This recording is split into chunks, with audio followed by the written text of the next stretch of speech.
Hi everyone, this is Shane from the Mid-Atlantic Paranormal Project. Our team recently got together to talk via Skype about the Elsmere house in Delaware. Before the team gets into our conversation, I wanted to let everybody know there are some audio quality issues in the conversation. This is typical of Skype. Please bear with us, and we thank you for listening. Okay. Hi, this is Tony. I'm with the Mid-Atlantic Paranormal Project. We call it M.A.P.P. We're just coming to you today because we want to discuss a very unusual and a very exciting investigation that we had over the weekend. We got a call from a private resident who is trying to sell their home, and unfortunately, over the last year or so, it has not been able to sell. While they were living there, as well as one of their children living there, they were coming across different experiences. And they've been very curious, and they asked us to come and see if there's anything there and anything that may be preventing them from selling the house. So basically we're going to take turns. We did have some very unique personal experiences, and hopefully we'll be able to share some of that with you, and you can give us your feedback and your opinion. Who's with me today? I have Shelby, I have Shane, and I also have Keijo.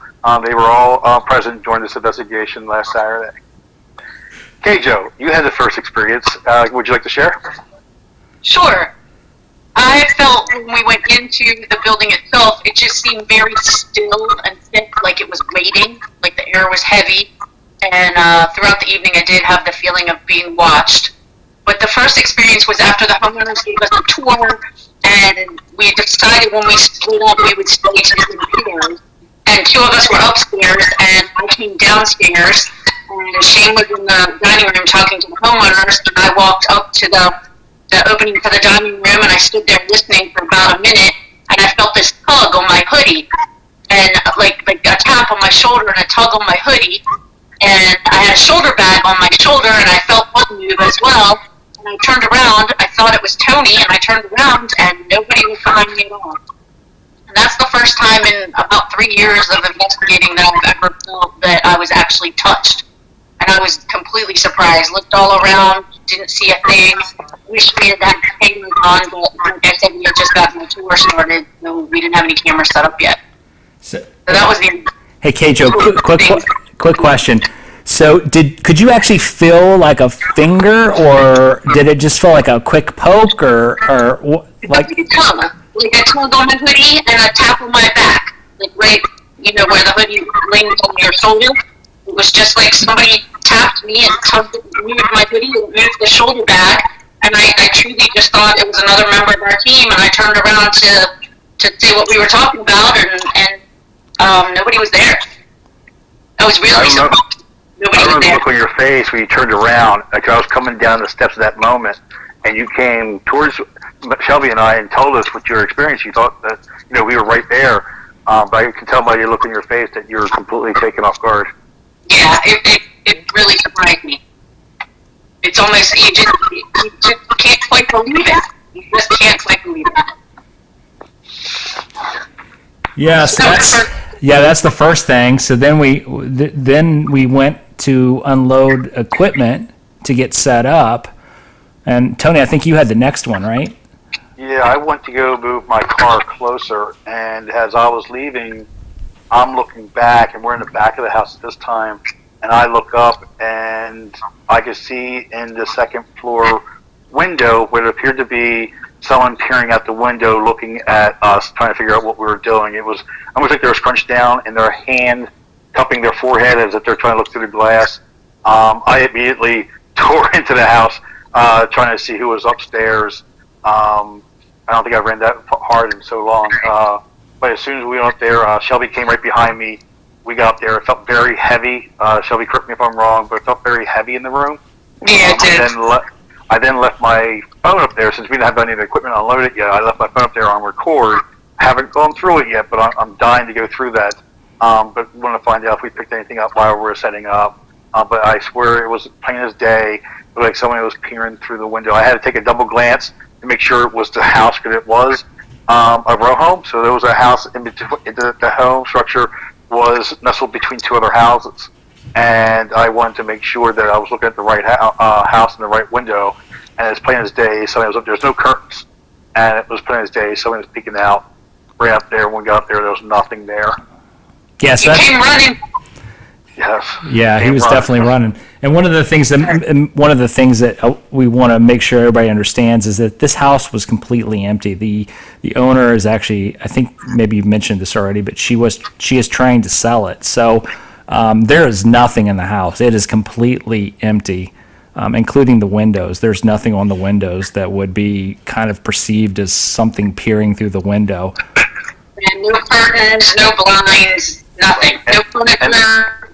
And there was two other claims when we talked to the homeowners that to the front window, when people are knocking on the door and no one's answering, that they insist that somebody was peeking through the upstairs window in the front of the house.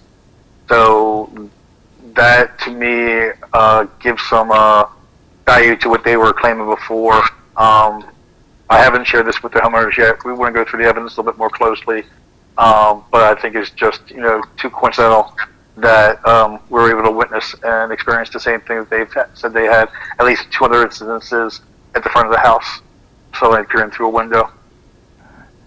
So yeah, so that was within the first 20 minutes to a half hour that both Joe and Tony had these experiences, and then we decided to start bringing in the equipment to set up like most teams do. We have an 8-camera DVR system, and we started putting up all the tripods and setting all the cameras on them. And then once we get everything kind of set up, then because we knew this was kind of a hot location, we decided to use a buddy system, meaning that two investigators needed to be together at all times, especially, since we'd had so much activity to kind of start this off. So what we did was anytime somebody went out to do something, another person would go with them to assist or be there for safety issues. So we set up some initial equipment on cases and got recorders going, and I think at that point, Joe and I decided to go to the bedrooms upstairs because those are some of the locations with a lot of activity. And when we got up to one of the bedrooms, we started with the bedroom where Tony thought he saw somebody peeking out the window. Where he saw. That's true. That was the bedroom we started with. Yep. We started in that bedroom because there had already been activity noticed that night, so we went in there. Sorry, Joe, I'll let you go first and talk through it, and then I'll just chime in where needed. Okay. Well, she was on the floor working with it's like a boom mic essentially, and I'm not sure what else you had there. I had just a handheld camera. We have them set up on a case. It's just easy to set up. We just pretty much lay the case down, readjust the boom mic and the handheld camera. She was working with the boom mic and the camera, and I was standing up about 2 feet away, and I was putting raising the tripod that the camera was on, and I was raising it higher and just adjusting it. And just as we were both in the room, we hear this. The first thing I hear is a high, very gravelly like that, deep. I could hear it with my own ears. It was shocking to be in a dark room with a hall light outside the room, and I looked at Shane to see if he heard what I heard, and I could tell from his face he heard it. I was so shocked that I could just hear that with my own ears. And I responded with, "Hi, thank you for talking to us. We're so glad you can speak with us."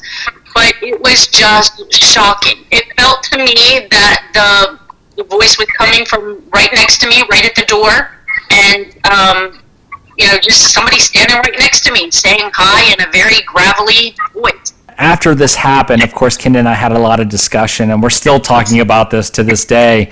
But one of the things that I felt that I didn't ask her right away, but I've asked her since then is, did you feel like the voice was right next to you? Because I swore it was like somebody was kneeled down beside me in my ear, and just plain as day, I got a hi. And it startled me. I'll be honest with you. This was my first experience hearing something outside of something being recorded. We've been in many places before where we've heard voices. I didn't hear it, and we'll talk about that in a minute. But this was the first, like somebody's sitting next or beside you and whispers hi in your ear with no one being there. So for me, for it being the first time, I am a skeptic. It definitely caught me off guard, and I got to give major props to Keijo for really just keeping it going. But I think both of us did. We didn't lose our cool. We didn't run out of the room. I think we were both very startled, as Keijo mentioned, when she was telling her side of the story. But honestly, it was just. Awe. I was in awe the whole time hearing this, and to hear that everybody that heard it, which was Keijo and myself, we both thought it was right there. And I don't know how you do that, because even as you're talking to somebody, you can tell kind of the general location where somebody's talking from, and I swear it sounded like they were right in my ear, and she's saying the same thing. So that's just mind blowing to me, and why this research that we do is so cool. Yes.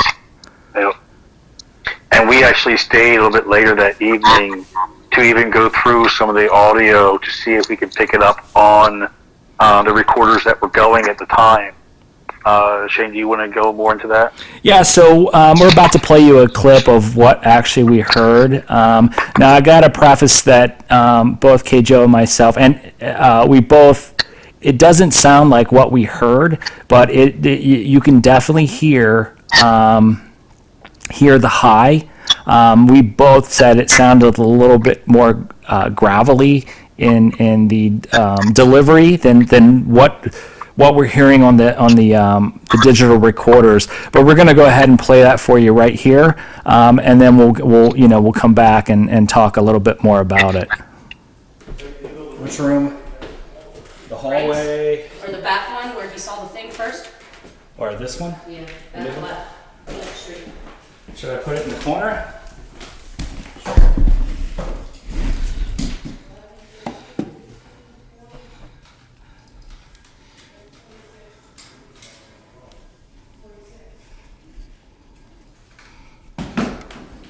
Do we want this in the corner facing out or the corner facing the window, because we saw... All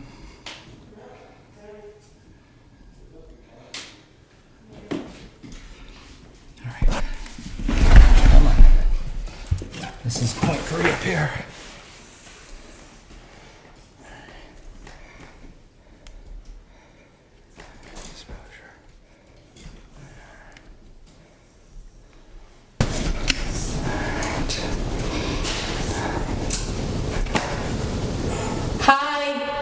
We heard you. Hi, we came to see you. I heard that. You heard it say the same thing, right? Hi. Mm-hmm.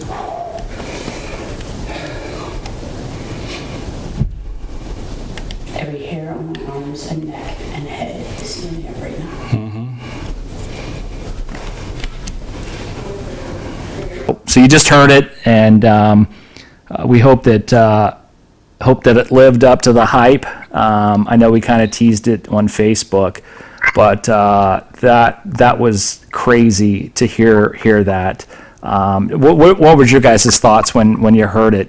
We played it. We actually played it at the location because we were like kids at Christmas time. We couldn't wait till we got home. We had to play it while we were there. What did you guys think?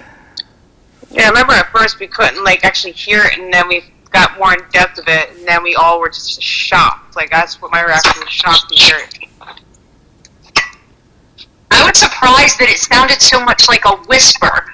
Yeah. So we're listening to EVPs and we're going through evidence, and you're listening with noise-canceling headphones, it usually always comes across as a whisper. So to hear that with my own ears, and it was such a deep, gravelly voice, and then when we play it back, and it's just a little whisper that says, hi. it's amazing how different it is to your own ears versus recorded and playing back. I'm going to back up just a little bit. I remember hearing you guys talking back to whatever it was that was speaking to you, and right then and there, I'm downstairs at this time, and I could tell you guys came across something. And at first, I couldn't tell what was going on, and thought that maybe you were trying to provoke something to communicate with you while you were setting up. But then as I heard you continue talking and hearing Shane and all from downstairs, I realized at that moment that something actually went down. And when you guys came down to confirm it, that's when, that just set the mood for the rest of the night. And I'm so glad that we did stay back and go through the recorder until we came to that precise moment when we actually could hear it for ourselves, and the fact that we actually caught it, on audio as well. I just think it's amazing, and we've never had this experience in all the years that we've done this. And maybe we should play it a few times too, because I'm not sure that people caught it. Okay. We'll play it again right now to give you guys another listen. So we'll play it right here one more time. Here we go.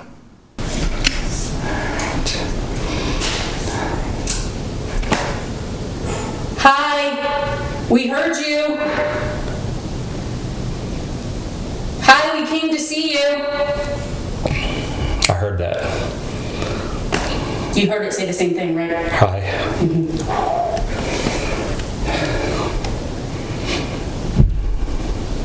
Every hair on my arms and neck and head is standing up right now.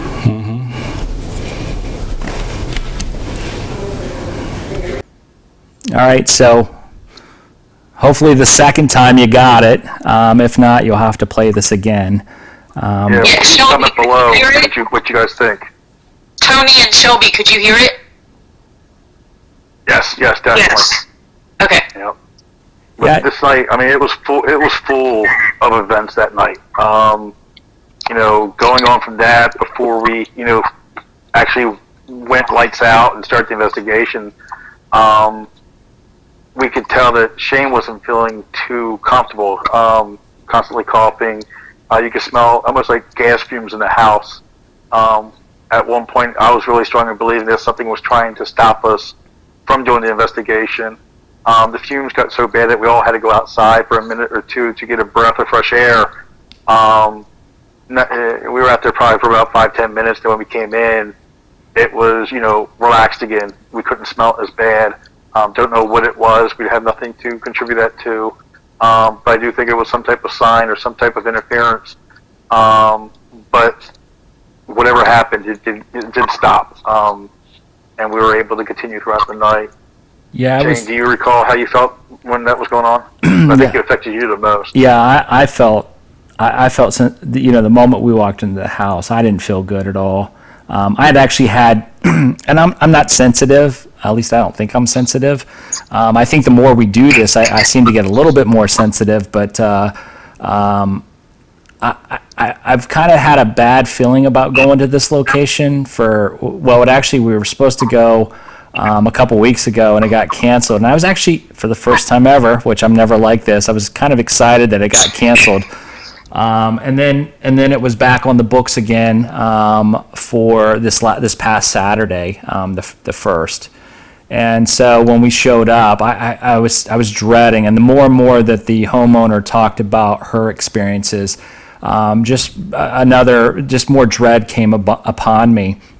And then I really wasn't feeling the best, and I don't think of myself as a sickly person, but I definitely felt nauseous and not quite right at the very beginning of the investigation, and then of course everything, all hell broke loose, and the whispers and the touches and the seeing figures in the windows, and then after that it seemed to get better.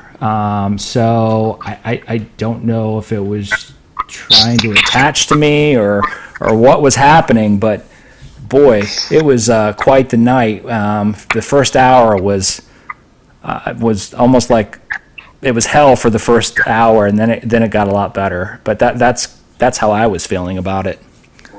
we didn't leave there until like close to 1 or 2 in the morning. So we were there, what, 5, 6 hours? I can't remember. Was it 5 or 6 hours we were there? I mean, we were there for a good bit of time. Yeah, but the thing is towards the end there, it didn't feel as heavy anymore.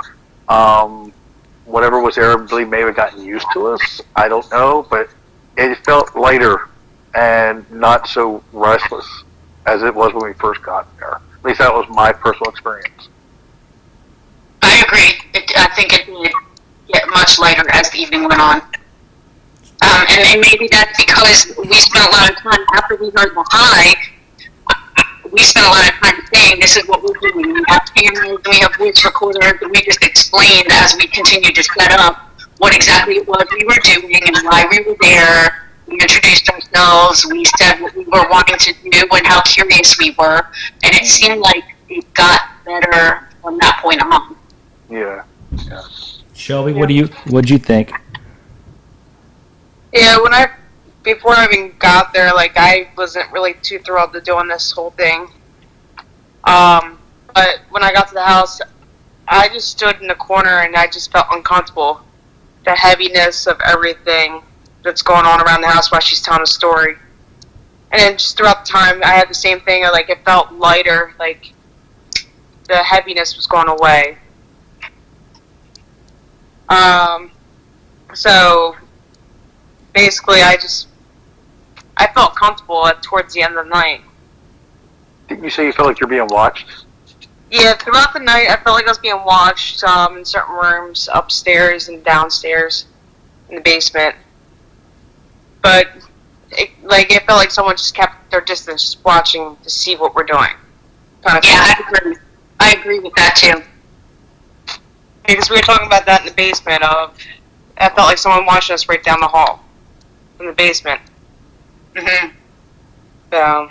Now, I will say that the homeowner strongly believes that whatever kind of entity is there is evil. Your opinion now, after we left the house, would you, in your best guess, before we review any of the evidence, and we only listen to the one part, of your personal experience, as of right now, your personal experience only, do you feel what's in that house is evil at this moment right now? No, to be honest. I just feel like it's probably watching over that house. How about you, K.J. Shane? What do you think? I don't think it's evil. I think it's mischievous. I think she's really uncomfortable and scared, and that's why she says it's evil. But I think it's trying to get noticed. Clearly, it's trying to get noticed when it says hi to us. Yeah, it is definitely haunted. Definitely, without a doubt, it is definitely haunted. But I definitely do not think that it is demonic. It could definitely be a poltergeist of some sort. Now, we didn't get any kind of. There wasn't really much to throw around or open in the house, but there is definitely something there. But I do not think it's evil. And as we go forward from this point, yeah, I'm okay, Joe. I was just saying, interesting to see what our evidence shows. Right, that's what I was going to get to. As we move forward, going through the evidence, we'll start posting more. We'll give updates on this location. We're going to label this as the Elsmere location. So in the future post, if you hear us reference the Elsmere location, we're talking about the house that we investigated this past Saturday. And we're hoping to put more behind what we found and what we experienced. And hopefully we're able to give the homeowner some answers and maybe be able to help them figure out why the house hasn't been able to sell in the past year or so, and give them some the clarity and how to move forward. Again, anything can happen. We can listen to more evidence and come up with a lot more. Again, if you've been doing this for a while, everything can change by just listening to one recorder or watching another video clip. So we'll be able to provide more as we get deeper into the evidence reveal. All right, well, Shelby, you have one other experience right before we left. Yeah, when we were cleaning up the equipment, I had one of the cameras to bring it downstairs, and Shane's body camera was sitting on the top of the steps. When you and I, Keijo and I, were upstairs, the body camera actually went off the banister and fell down the stairs without anyone touching it. And Tony was down at the bottom of the steps to get the camera. Yeah, that was crazy because I was in the bedroom and I turned around and looked at you and you were like, I didn't touch it. It just went down the stairs. Yeah. And you saw a look at my face too. Like, Yeah. it threw me off. Your hands were up in the air like, I didn't touch it. I didn't touch it. I swear. Yep. So I guess before the night was over, you were going to get an experience since the rest of us did. Yeah. Wow, what a night! I'm telling you, what a night! It was one of the most impressive places. We've been to a lot of locations as a team, and I got to tell you, this was one that will stick out in my mind because it was my first. I've listened to a lot of EVPs and watched a lot of videos, and we've all seen a lot of evidence. But to get something in person was unbelievable, and this place will always be special to me. It being my first location of my own personal experience. Yeah, it was pretty memorable. Even if you've had personal experiences before, it doesn't get old. Like, it's just, you can't quite believe that you're really hearing that. And it's even better when other people hear it with you and can corroborate that. Yeah, I think that's the thing that blew me away was that we got to experience it together, and to not say, running from another room with one investigator going, oh my gosh, you'll never believe what happened to me, but to actually have two investigators coming from another room saying, guess what happened to us? And to be able to have the same story and to share that, the exact same thing was it's mind blowing. It was great. It validates why we do this. Yeah, it does. And it keeps you coming back to the next location. Yep. Going back for more. Definitely. Definitely does. Well, thanks, guys. Thank you. Thank you. Thanks for listening. Please hit that like and that subscribe button.